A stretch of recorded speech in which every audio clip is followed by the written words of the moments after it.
Class 12 के history के एक और महत्वपूर्ण क्लास में आप सभी का स्वागत है। जैसा कि आप सभी जानते हैं कि आपके क्लास 12 के हिस्ट्री का हम लोग 100% सिलेबस इस चैनल पे कवर कर रहे हैं और इसमें कोई भी आपका जो शुरू से चैप्टर 1 हड़प्पा सभ्यता जो ईंट मन के अस्थिया था वहां से हम लोग शुरू किए। पूरा चैप्टर हम लोग पहले पढ़ रहे हैं, उन बिंदुओं को समझ रहे हैं जहां से कि परीक्षा में प्रश्न आ सकता है, फिर उससे महत्वपूर्ण ऑब्जेक्टिव प्रश्न, फिर सब्जेक्टिव प्रश्न, ताकि पूरा चैप्टर का आपके पास नॉलेज हो जाए और किस रूप में प्रश्न आएगा, कैसे आपको उत्तर लिखना, मतलब संपूर्ण तैयारी हम लोग कर रहे हैं। इस क्रम में आपका जो 4 चैप्टर है, चौथा जो चैप्टर है विचारक, विश्वास और इमारतें, जिसमें सांस्कृतिक विकास के बारे में हम लोग लगभग 600 ईसा पूर्व से 600 ईस्वी के बीच में पढ़ते हैं।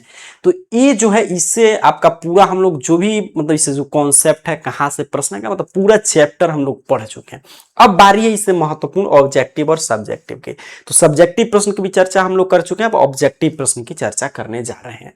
अब देखिए यहाँ पे जो भी ये प्रश्न है, ये सारा आपके 2022 से जो 2026 तक जिस पैटर्न पे प्रश्न पूछा है बिहार विद्यालय परीक्षा समिति, उसी पैटर्न पे प्रश्न लोग चर्चा करें, ताकि यहां से आप याद करके जाए तो आपके इंटर बोर्ड एग्जाम 2027 में सीधे सीधे प्रश्न टकराए। चलिए चलते हैं, एक एक प्रश्न आएगा। जो ये हिस्ट्री है, अगर पहले का क्लासेज आप नहीं देखेंगे तो चैनल को सब्सक्राइब करके जरूर देख लीजिएगा, या लिंक डिस्क्रिप्शन बॉक्स में मिल जाएगा, ठीक है, वहां पे क्लिक करके आप देख सकते हैं, या क्लास खत्म होगा तो स्क्रीन प्लेलिस्ट का मैं लिंक दे दूंगा, उस पर क्लिक करके क्रम से आप देख सकते हैं। तो जो विद्यार्थी क्लासेस देखेंगे तो उसका आंसर दीजिएगा, अगर पहले से आपको याद होगा तब भी आप आंसर दे सकते हैं, और जिस भी प्रश्न का उत्तर आपका गलत होगा तो उसको याद जरूर करते चलिएगा, क्योंकि जो चीजें वहां पे हम लोग पढ़े हैं उसी से प्रश्न आता है। किस रूप में ऑब्जेक्टिव आएगा, सब्जेक्टिव किस रूप में आएगा, वो भी हम लोग देख चुके हैं, इस चैनल पे वीडियो आप देख सकते हैं। अब चलिए ऑब्जेक्टिव किस रूप में पूछा जाएगा वो हम लोग देखेंगे। पहला जो सबसे महत्वपूर्ण प्रश्न है इस चैप्टर से, जो कई बारी पूछा गया है, ठीक है, सांस्कृतिक विकास से प्रश्न है कि सांची का स्तूप भारत के किस राज्य में स्थित है।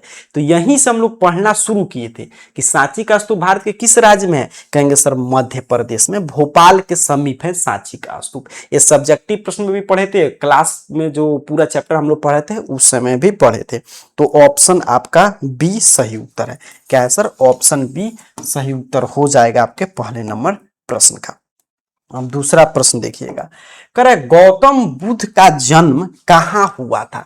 तो गौतम बुद्ध का जन्म कहाँ हुआ था? लुम्बिनी में हुआ था। कहाँ हुआ था सर? लुम्बिनी में। पूरा बौद्ध धर्म के बारे में हम लोग पढ़े थे, तो ऑप्शन सी सही उत्तर हो जाएगा।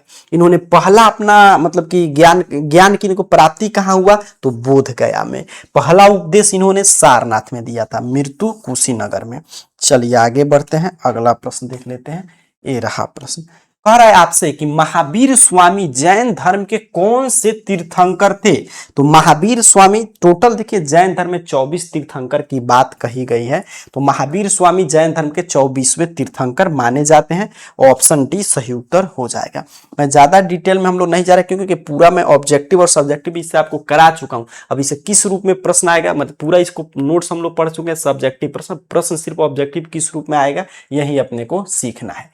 प्रथम बौद्ध संगति किस शासक के काल में हुई थी? चौथा नंबर प्रश्न है। तो प्रथम बौद्ध संगति जो हुआ था वो अजात शत्रु के काल में हुआ था। कई बार ये प्रश्न आया है, तो ऑप्शन ए याद रखिएगा। चलिए अगला प्रश्न देख लेते हैं। अरे महात्मा बुद्ध को ज्ञान की प्राप्ति कहां हुई? तो अभी मैं बता रहा था महात्मा बुद्ध को ज्ञान की प्राप्ति कहां हुआ था, कहेंगे सर बोध गया में। कहां हुआ था? बोध गया में। तो ऑप्शन बी सही उत्तर हो जाएगा। त्रिपिटक साहित्य किस धर्म से है? तो त्रिपिटक साहित्य किस धर्म का है? बौद्ध धर्म का है। तो ऑप्शन बी सही उत्तर है, ठीक है। बौद्ध धर्म में जो त्रिपिटक था आपका अभिधम पिटक, विनय पिटक, सुध पिटक, तो वही बात कर रहा है। तो ऑप्शन बी सही उत्तर हो जाएगा। अगला प्रश्न देखिएगा, यहाँ पे 7 नंबर प्रश्न, करे श्वेतांबर और दिगंबर किस संबंध किस धर्म से? तो श्वेतांबर और दिगंबर, जो श्वेतांबर का मतलब जो श्वेत वस्त्र धारण करते थे, दिगंबर का मतलब जो श्वेत वस्त्र धारण। देखिए जब जैन धर्म का उद्भव हुआ था, ये हम लोग पढ़े थे पूरा मगध में, और वहां पे जो आसपास के एरिया था, जब अकाल आया तो कुछ लोग थे जो स्थूल भद्र और जो आपके भद्र साहू थे, तो उनके कुछ शिष्य थे जो मगध को छोड़कर चले गए थे, ठीक है। तो उनके बाद उन्होंने कुछ उनके शिष्य थे जो वस्त्र वगैरह श्वेत वस्त्र धारण करके वहां के लोगों की सेवा की। तो जैन धर्म वहीं से 2 भागों में बट गया, एक श्वेतांबर जो श्वेत वस्त्र धारण करते, दिगंबर जो नग्न अवस्था में रहते थे। तो किसकी शाखा है? जैन धर्म का। और बौद्ध धर्म का हीनयान महायान हो सकता है आगे प्रश्न भी आए। यहाँ पे देखिए आगे अगला प्रश्न करें, हीनयान और महायान संप्रदाय किस धर्म से संबंधित है? तो बौद्ध धर्म से। बौद्ध धर्म के बारे में चर्चा करते हुए हम लोगों ने जाना था कि बौद्ध धर्म आगे चलकर दो भागों में बट गया, आपका हीनयान और महायान। मतलब एक थे जो बौद्ध, जो महात्मा बुद्ध जो शिक्षा दिए थे उसमें विश्वास करते थे, और एक ग्रुप बट गया जो महात्मा बुद्ध को ही भगवान बनाकर उनकी मूर्ति बनाकर पूजा करने लगे। चलिए अगला प्रश्न देखते हैं, स्तूप का संबंध किस धर्म से है? तो ये बौद्ध धर्म से। ये भी हम लोग पढ़े हैं। और स्तूप किस धर्म में बनाया जाता है? बौद्ध धर्म में। जहां पे भी, और इसकी शुरुआत हुआ, ऐसा माना जाता है कि महात्मा बुद्ध की मृत्यु के बाद उनका जो भी अवशेष था उसको अशोक ने हर एक जगह भेजवाकर और वहां पे स्तूप, जैसा सांची का स्तूप, अमरावती का स्तूप, ये सब निर्माण हुआ। तो ऑप्शन बी सही उत्तर है। ऋग्वेद की रचना कब हुआ? ये भी प्रश्न आपका जो वैदिक सभ्यता के बारे में हम लोग पढ़े थे उसमें भी आया था, और इसमें भी ये प्रश्न था। तो 1500 ईसा पूर्व से लेकर 1000 ईसा पूर्व BCE के बीच में इसका मतलब रचना काल का समय है। तो ऑप्शन ए 10 का सही उत्तर है।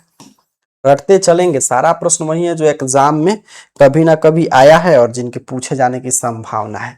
महावीर स्वामी के बचपन का नाम क्या था? सर वर्धमान था। महावीर स्वामी के बचपन का नाम क्या था? वर्धमान। तो ऑप्शन बी सही उत्तर। रटते चलेंगे। महात्मा बुद्ध ने अपना पहला उपदेश कहां पे दिया? तो ये भी प्रश्न पीछे मैं बता रहा था, कहां पे दिया उन्होंने? सारनाथ में। तो ऑप्शन सी सही उत्तर हो जाएगा। देखिए लुम्बिनी, तो इनका जन्म से संबंधित है, ठीक। बोध गया, यहां पे इनको ज्ञान की प्राप्ति हुआ, ज्ञान प्राप्ति से संबंधित है। और सारनाथ में इन्होंने पहला उपदेश दिया, धर्म चक्र परिवर्तन। कुशीनगर में इनका जो मृत्यु से इनकी संबंधित स्थल है। चलिए आगे बढ़ते हैं, अगला प्रश्न देखते हैं। कह रहा है आपसे ये 13 नंबर प्रश्न, ये रहा, जैन धर्म के प्रथम तीर्थंकर कौन माने जाते हैं? ये 13 नंबर प्रश्न है। तो जैन धर्म के प्रथम तीर्थंकर माने जाते हैं ऋषभदेव। कौन माने जाते हैं? ऋषभदेव। तो ऑप्शन बी सही उत्तर है। पार्श्वनाथ 23वें माने जाते हैं, महावीर स्वामी के पहले थे, और महावीर स्वामी 24वें और अंतिम तीर्थंकर थे। अगला प्रश्न देखेंगे, कह रहे आपसे कि चौथी बौद्ध संगति जो हुआ वो किसके समय हुआ था? तो चौथी बौद्ध संगति हुआ था कनिष्क के काल में। किसके काल में हुआ था? कनिष्क के काल में। तो ऑप्शन डी याद रखेंगे सर। 15 नंबर प्रश्न देखिए, करे बुद्ध चरित्र की रचयिता कौन है? ये भी प्रश्न कई बार आया है। तो बुद्ध चरित्र की रचयिता कौन है? अश्वघोष जी हैं। अश्वघोष की रचना है बुद्ध चरित्र। तो option B is the right answer of question number 15। चलिए 16 नंबर प्रश्न देखें, तो कह रहे सांची के स्तूप जिसकी खोज 1818 में हुआ था, ये किसने किया था? जो मध्य प्रदेश में भोपाल के समीप है। तो जनरल टेलर ने किया था। किसने किया था? जनरल टेलर ने। तो option B is the right answer. 17 number प्रश्न देखिए, कह रहे कि बौद्ध संघ में प्रवेश करने वाली प्रथम महिला कौन थी? तो पहले बौद्ध संघ में जो भी भिक्षु होते थे, भिक्षुनियों के कोई भी चर्चा नहीं था, लेकिन आनंद के रिक्वेस्ट पे, जो उनका महात्मा बुद्ध का प्रिय शिष्य था, तो उनके रिक्वेस्ट पे प्रथम महिला आई कौन? महाप्रजापति गौतमी, जो महात्मा बुद्ध की मतलब माता श्री थी। तो option C is the right answer. आगे बढ़ते हैं, अगला प्रश्न देखेंगे 18 नंबर, करे कि महात्मा बुद्ध के गृह त्याग की घटना को क्या कहा गया? मतलब महात्मा बुद्ध जब घर को छोड़कर चले गए तो उस घटना को हम लोग कहते हैं महाभिनिष्क्रमण, ठीक। Option C. अच्छा, धर्म चक्र परिवर्तन कहाँ हुआ था? तो अभी हम लोग चर्चा कर रहे थे सारनाथ में। कहाँ हुआ था ये? सारनाथ में। मतलब जो पहली बार महात्मा बुद्ध ने जब ज्ञान की प्राप्ति हुआ बोध गया में, जब उपदेश दिए, तो धर्म चक्र परिवर्तन। महापरिनिवारण मतलब उनकी मृत्यु कहाँ हुआ था? तो हुआ था आपका कुशीनगर में। कुशीनगर में, जो उत्तर प्रदेश में है। चलिए आगे बढ़ते हैं, अगला प्रश्न ये देखिए 19 नंबर प्रश्न, कह रहा है कि वैशाली में द्वितीय बौद्ध संगति का आयोजन किसके शासन काल में हुआ था? तो काला अशोक के शासन काल में वैशाली में द्वितीय बौद्ध संगति, और चतुर्थ पूछे तो कनिष्क याद रखेंगे। अगला प्रश्न ये रहा, करे महावीर स्वामी का जन्म कहाँ हुआ था? तो महावीर स्वामी का जन्म वैशाली के कुंडल ग्राम में हुआ था। कहाँ हुआ था? वैशाली के कुंडल ग्राम में। तो ऑप्शन बी रट लेना है आपको। करे सूत पिटक जो था, त्रिपिटक बौद्ध धर्म का जो प्रमुख साहित्य, उसमें क्या संग्रहित है, मतलब उसमें क्या चर्चा है सर, तो उसमें बुद्ध की शिक्षाएं हैं। ठीक है, तीनों पिटक में किसमें क्या चर्चा है हम लोग चर्चा कर चुके हैं पहले। जैन धर्म का 23वें तीर्थंकर, तो अभी हम लोग चर्चा कर रहे थे, जैन धर्म के 23वें तीर्थंकर कौन थे, ऋषभ देव थे, ऑप्शन ए सही उत्तर है। और पार्श्वनाथ कौन थे, तो पहले थे, अच्छा 23वें ना पूछ रहा है, तो 23वें कौन थे सर, यहाँ पे देखेंगे पार्श्वनाथ थे, महावीर स्वामी के पहले 23वें थे, तो ऑप्शन सी सही होगा। पहले थे ऋषभ देव और 24वें थे महावीर स्वामी। चलिए अगला प्रश्न देखिए, तृतीय बौद्ध संगति का आयोजन कहाँ हुआ था, ये प्रश्न आपसे पूछ रहा है। तो तृतीय बौद्ध संगति का आयोजन कहाँ हुआ था, पाटलिपुत्र में।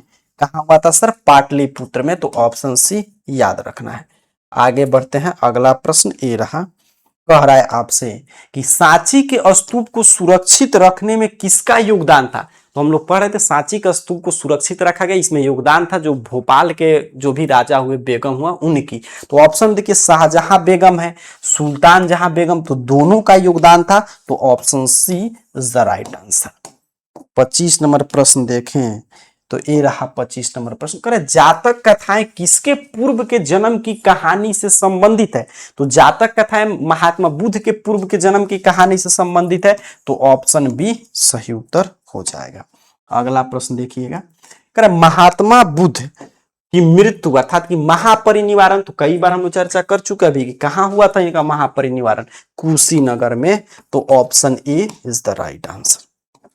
अगला प्रश्न देखें, तो अगला प्रश्न कह रहा है आपसे, ये रहा अगला प्रश्न, यहां से देखिए 27 नंबर प्रश्न कह रहा है कि जैन मत के अनुसार संसार में कुल कितने तीर्थंकर हुए थे। तो 24 तीर्थंकर, जिसमें सबसे अंतिम सबसे प्रमुख हुए महावीर स्वामी, तो 27 का ऑप्शन सी सही उत्तर हो जाएगा। चलिए 28 नंबर प्रश्न देखते हैं, कह रहा है आपसे कि अंगुतर निकाय किस धर्म का प्रसिद्ध ग्रंथ है। तो बौद्ध धर्म का। अंगुतर निकाय किस धर्म का प्रसिद्ध ग्रंथ है, बौद्ध धर्म का। अगला प्रश्न देखते हैं 29 नंबर, कर थेरवाद जो है बौद्ध धर्म की किस शाखा से संबंधित है। थेरवाद आप जानते हैं हीनयान शाखा से संबंधित है, option B is the right answer.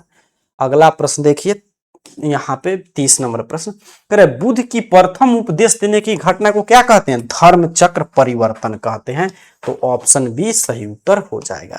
तो कुल 30 प्रश्न इससे मैंने कराया, और बाकी पूरा चैप्टर इससे सब्जेक्टिव प्रश्न की चर्चा हम लोग कर चुके हैं। तो 30 में से आपका कुल कितना प्रश्न सही हुआ कमेंट बॉक्स में बताइएगा। यहाँ पे पूरा आपके सामने आंसर की तैयार है, क्योंकि पीडीएफ नोट जब जाएगा आप खुद से बनाएंगे, याद करना होगा, तो यहाँ से देखकर आप याद कर सकते हैं। पीडीएफ नोट्स कहाँ से मिलेगा, तो टेलीग्राम, व्हाट्सएप चैनल, इंस्टाग्राम, कोई भी सोशल मीडिया हैंडल यूज करते होंगे, सबका लिंक डिस्क्रिप्शन बॉक्स में दिया रहता है, तो डिस्क्रिप्शन उससे क्लिक करके ज्वाइन हो सकते हैं। या जो भी सोशल मीडिया हैंडल आप यूज करते हैं वहां पे इस चैनल का नाम AR कैरियर पॉइंट सर्च करके आप ज्वाइन हो सकते हैं। तो वहां से जुड़कर नोट्स वगैरह प्राप्त कर लीजिए। मिलते हैं अगले वीडियो में, तब तक के लिए पढ़ाई करते रहिए। आप सभी को बहुत बहुत धन्यवाद।